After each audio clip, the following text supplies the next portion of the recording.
Fala pessoal, nesse vídeo eu vou mostrar como é que você faz o cálculo para dimensionar um transformador como esse, por exemplo, para uma chácara, para uma escola, para um comércio, para uma indústria, independente do que for.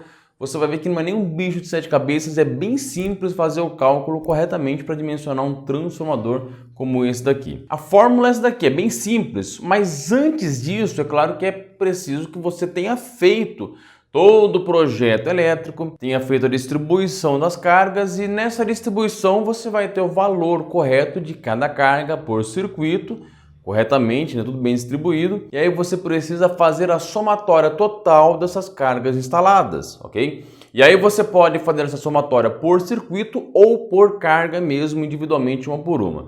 E tem um ponto que é importante definir desde o começo, independente se é uma instalação monofásica, se é uma instalação bifásica, se é uma instalação trifásica, a soma das potências é igual. Então, por exemplo, se eu tenho um circuito trifásico, eu tenho lá RST, e eu coloquei lá 3 cargas, vou dizer que eu coloquei aqui um chuveiro na fase R, um chuveiro na fase S, um chuveiro na fase T, e cada um tem aqui 5.000 watts de potência cada um.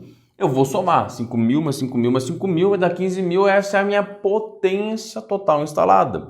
Se eu tenho 2 fases só, e aí, por exemplo, eu não tenho essa fase aqui, ok? Mas eu distribuí, né, na minha ligação toda lá, eu distribuí 3 chuveiros entre 2 fases. Então, eu vou ter 5.000, 5.000, 5.000, eu vou somar, vai dar 15.000.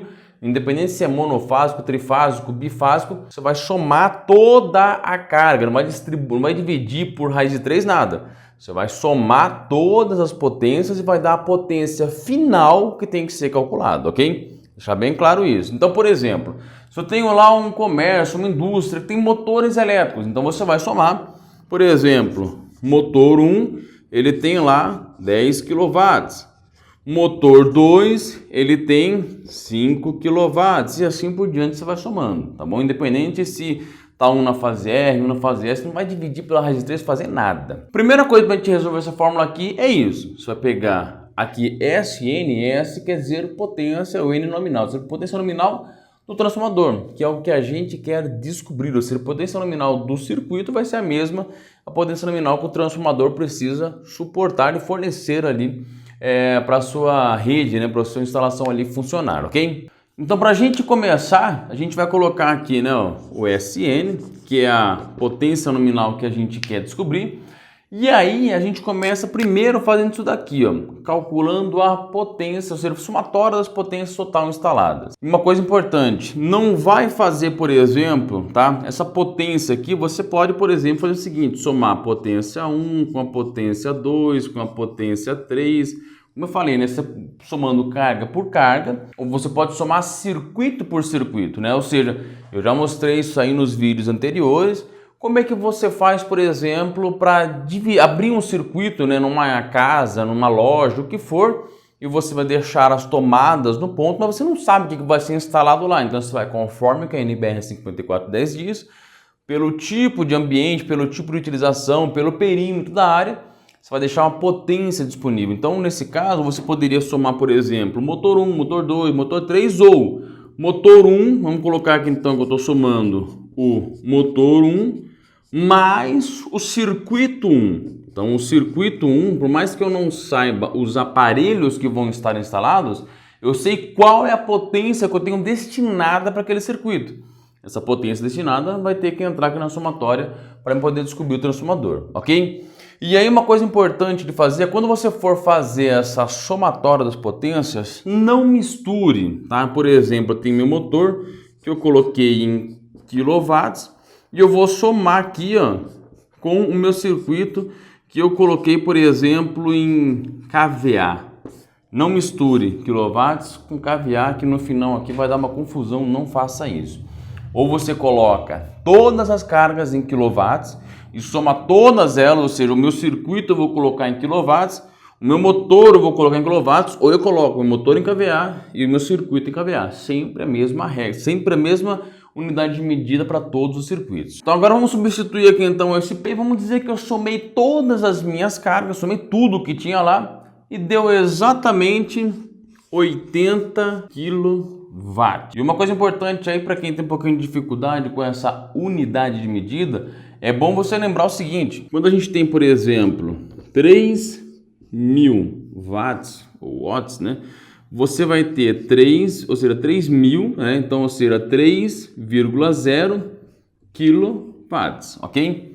3,0 kW. Aqui eu tô falando que eu tenho 3.000, tá? O K me substitui esses 3 zeros aqui. Se você tem lá, por exemplo, instalado 300, não vai me confundir e colocar 300 kW não, que tá errado, tá bom? De repente a pessoa chega lá e coloca isso aqui, ó, 300 kW, não, tá? Isso aqui tá completamente errado. Porque aonde é que tá a minha casa decimal aqui, né? Ou seja, não ficaria assim, ó. A minha casa decimal do milhar, né? Ou seja, eu tenho aqui, ó, 1, 2, 3. Minha casa do milhar é aqui. Então ficaria isso daqui, ó, 0,3 kW, ok? Não vai me confundir essa casa aqui de quilo e colocar 300 onde era 0,3, senão você vai superdimensionar em um mega transformador que não faz sentido algum, tá bom? Então essa é a primeira dica aí para importante. Então, somado aqui então toda a potência do meu circuito, o que eu vou fazer? Eu vou multiplicar por isso daqui, ó, fator de demanda. Já tem muita tabela pronta nas concessionárias para o tipo de instalação que você vai ter. Por exemplo, para escolas é muito utilizado, escolas, universidades em geral, 0,50, 47, etc. Para, por exemplo, casas, 0,60, 0,70. Para indústrias em geral, 0,80, 0,90. Então tudo vai variar conforme o tipo de utilização que você tiver, tá? Então para isso é legal você, se você tem dúvidas, né? Eu já mostrei aqui no canal um vídeo sobre isso, fator de demanda. Se tiver dúvida, eu vou deixar o card aqui em cima, onde você pode simplesmente você calcular o fator de demanda. Se você tem dúvida, utiliza lá uma tabelinha pronta da concessionária aqui, para quem tem dificuldade, vale a pena, tá? Então vamos imaginar que nessa instalação aqui, eu vou definir um fator de demanda, por exemplo, de 0,6, ok? E lembrando que isso aqui vai variar conforme a utilização. E uma coisa importante, tá, gente? Por exemplo, para quem trabalha com galpão, esses galpão que vai entrar para locação, se é, por exemplo, um galpão destinado à indústria, vai ser bem diferente esse fator de demanda de um galpão que vai ser utilizado para uma loja ou para um galpão que de repente pode virar uma escola e assim por diante. Então, esse fator de demanda aqui altera muito. Então, tome muita atenção e muito cuidado com isso aqui. Se você fez um projeto elétrico para um espaço que vai ser locado, colocou um transformador lá, mas não sabe qual vai ser o destino daquilo ali, fique bem atento com esse fator de demanda aqui, que pode dar um erro bem grande em relação a isso. Ok, e aí eu vou multiplicar pelo quê? Pela previsão de aumento de carga. Então, se na minha instalação eu fiz e está definido, não vai ter aumento de carga, acabou, é só isso, eu nunca mais vou colocar nenhuma carga adicional, então esqueça isso aqui, não preciso calcular. Se eu vou considerar um aumento de carga futuro, ou seja, futuramente pode ser que aumente 25%, 30%, 50%, então você vai colocar isso aqui, que é o aumento de carga. Lembrando que por se tratar de um fator, tá, gente? Outra dica é o seguinte, outra dica importante é o seguinte, se você está aumentando aqui, ó, 30% da sua carga, esse fator aqui da previsão de aumento de carga vai ser 1,3, ok? Se eu estivesse aumentando 50%, seria 1,5. Então é esse valor que você vai colocar aqui no cálculo. Vamos considerar que, por exemplo, 25% de aumento de carga. Então aqui eu vou multiplicar por 1,25, ok? Então isso daqui vai ser o meu cálculo para poder descobrir a potência nominal. Só que aí eu vou pegar tudo isso daqui e eu vou dividir por isso aqui, ó, fator de potência. E aí aqui fiquem atentos com isso daqui, tá? Quilowatts ou kVA. Como eu estou colocando aqui quilowatts, tá, o quilowatts, eu não estou calculando o fator de potência do meu equipamento. Então eu coloquei aqui a potência real. Já expliquei isso aqui num vídeo aqui no canal sobre essa diferença entre quilowatts e kVA e como é que você calcula isso, o que é na verdade isso de forma correta. Ou seja, então um motor, por exemplo, que ele tem 10 kW, com um fator de demanda, eu vou colocar aqui de 0,8, eu vou ter que fazer esses 10 kW dividido por 0,8. E aí eu vou descobrir 12,5 kVA. Então, ou seja, um motor desse daqui de 10 kW vezes 0,8 de fator de demanda, ele vai, na verdade, precisar de um transformador de 12,5 kVA, porque a potência que ele vai absorver da rede vai ser maior do que essa potência em quilowatts dele, ok? Só que aí é interessante o seguinte, vamos lá. Qual é que é o fator de demanda que a concessionária exige que eu tenha, né? Ou seja, que mantenha, isso é uma lei. Eu tenho que ter o fator de demanda acima de 0,92. Então, se eu preciso ter um fator de demanda acima de 0,92, o valor que eu vou colocar aqui embaixo ó, no meu cálculo não pode ser inferior a 0,92, tem que ser superior. Eu posso colocar, por exemplo, 0,94 por 0,94 aqui, tá ok? Certo. Então, se eu estou fazendo um cálculo considerando todas as potências em quilowatts, mas eu estou considerando o fator de potência de 0,94, se eu pegar esses 80 aqui e descobrir o fator de potência real de cada equipamento, isso aqui vai aumentar muito, ok? Só que, nesse caso, se eu preciso chegar no fator de potência de 0,94, o que eu preciso fazer? Eu vou ter que instalar um banco de capacitor para que toda a minha instalação mantenha o fator de potência de 0,94, ou seja, para o transformador, né, o que vai ser absorvido realmente vai ser esses quilowatts, com esse fator de demanda, ou seja, a potência real, né, que o meu transformador vai absorver da rede vai ser isso aqui. Ah, mas a minha potência total lá, o meu fator de demanda atual é 0,7. Então o meu kVA daria muito maior, mas eu vou ter que instalar um banco de capacitor para o meu fator de demanda chegar nisso daqui ou superior a isso, ok? Vamos lá que daqui a pouco a gente vai fazer um exemplo aqui com o kVA. Então aqui ó, eu resolvendo toda essa conta aqui, por exemplo, parte de cima, eu vou ter ó, potência nominal, somando, multiplicando isso daqui, eu vou ter igual a 60 dividido pelo fator de potência que é 0,94. Se eu fizer o 60 dividido por 0,94, eu vou encontrar aqui aproximadamente 63, ó, estou fazendo o cálculo em K, então eu vou colocar kVA, essa vai ter que ser a potência do meu transformador. Chegando nesse cálculo aqui, você vai entrar, por exemplo, num site de um fabricante, como exemplo da WEG, e aí você vai ver um transformador que seja potência superior a 63 kVA, pronto, você vai instalar o seu transformador lá. E aí você vai decidir qual é a tensão de entrada, qual é a tensão de saída, qual é o tipo de transformador. Então, por exemplo, o meu transformador lá, a minha rede de entrada, eu estou recebendo lá 13,8 kV. E eu quero que saia 220, 380, então eu vou pegar um transformador de 13,8 por 220, com uma potência superior a 63 kVA. E aí você vai definir se é um transformador a óleo, se é um transformador tipo seco. Lembrando que se for um transformador a óleo, ele precisa ser instalado no local que tem uma barreira de contenção, caso haja vazamento do óleo, vai precisar de um certificado, né, ambiental. Se for instalado em parte interna, vai precisar de uma porta corta-fogo por causa de risco de explosão, incêndio, etc. Já se for um seco, você elimina essa área de contenção e elimina essa porta corta-fogo. Então, só que aí vai variar custos, né, manutenção e tudo mais. E aí você consegue avaliar através disso aqui, independente se vai ser óleo ou seco, você vai se guiar por isso e pela tensão de entrada e saída. Inclusive, você poderia ter um transformador, né? Ou seja, eu quero só fazer uma elevação e depois rebaixar. Então, por exemplo, eu quero um transformador de 440 para 220. Ok, você vai achar um transformador com a entrada em 440, 220 e com esse kVA.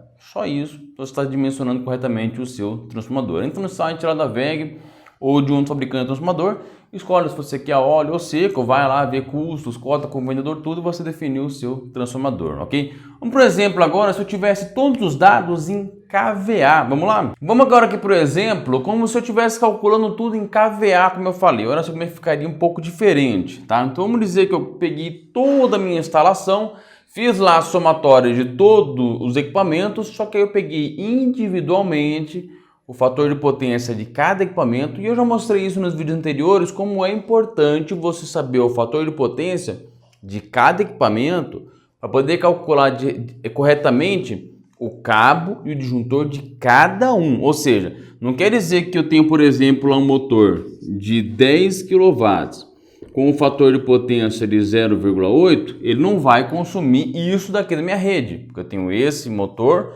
com esse fator de potência. Eu preciso pegar o fator de potência correto dele e descobrir o kVA corretamente dele para aí calcular qual será a corrente real que ele irá realmente circular ali. E com essa corrente real dele, a gente vai dessa forma conseguir dimensionar também, além do cabo, o tamanho do disjuntor de proteção desse motor, ok? E aí, digamos que você pegou aqui e usou justamente esse KVA que você descobriu individualmente, e aí você chegou no total, e vamos dizer que você somou aqui e deu 175 KVA toda a sua instalação. A mesma coisa, né? Vou multiplicar aqui, ó, pelo fator de demanda. Vamos usar um fator de demanda aqui de 0,65. Vou multiplicar pela previsão de aumento de carga. Vamos dizer que eu vou colocar aumento de carga aqui de 1,3. Então, ou seja, 30% de aumento de carga. E aí eu vou dividir tudo isso pelo fator de potência, certo? Não, eu não vou fazer agora a divisão do fator de potência, justamente porque eu já tenho o valor em KVA. Então eu não vou colocar o valor do fator de potência, porque o fator de potência eu calcularia se eu quisesse descobrir o valor real em KVA. Eu já tenho o valor em KVA, então eu não vou colocar o fator de potência. Então eu simplesmente pegaria tudo isso daqui, multiplicaria, e aí eu iria descobrir uma potência nominal de 147, na verdade vamos arredondar aqui para 150 kVA. Essa seria a potência do meu transformador, ou seja, teria que ser superior a 150 kVA para suportar tudo isso. Só que, como eu peguei os KVAs e eu fui somando todos eles individualmente, o meu fator de potência final vai ser o total desse fator de potência que a gente tem na rede. Ou seja, o fator de potência de um motor lá de 0,8, de 0,7. No final das contas, quando você fizer o cálculo final, o seu fator de potência total vai estar lá abaixo, 0,8, 0,9, mas vai estar inferior àquele fator de potência que a concessionária pede, que é 0,92 ou superior, ok? Então, esse é o problema de você somar tudo em KVA, porque aí você encontrou a potência real. Então, por exemplo, se é um transformador interno, tá? Interno, aquele transformadorzinho lá que você vai fazer, por exemplo, 440, 220 para fazer o rebaixamento lá dentro, lá da indústria, de algum ponto. Ok, você não precisa calcular o fator de potência de 0,92 porque é algo interno, indiferente. Agora, se é, por exemplo, o transformador final, que é a sua concessionária, ela vai estar recebendo isso, você vai precisar passar por um banco de capacitor, então o fator de potência que o cálculo final vai alterar, ok? A grande diferença é isso, por isso que na hora de dimensionar o transformador, o mais correto é fazer potência em quilowatts, fator de demanda, previsão de aumento de carga ou não, e o fator de potência em 0,92 ou superior dessa forma aqui. E aí precisa sim utilizar em KVA quando você vai fazer o dimensionamento dos cabos da proteção do transformador ou de todo o circuito, para poder descobrir qual que seria a corrente real do circuito, ok? Tem outros vídeos aqui no canal, vou deixar os links aqui embaixo. Não se esqueça de se inscrever no canal. Gostou desse vídeo? Deixa um like, deixa seu comentário se ficou alguma dúvida, compartilhe esse vídeo com quem você acha que pode ajudar. Não se esqueça também de segue a gente também lá no Instagram, estamos começando agora lá no Instagram, e ativa o sininho. Até o próximo vídeo.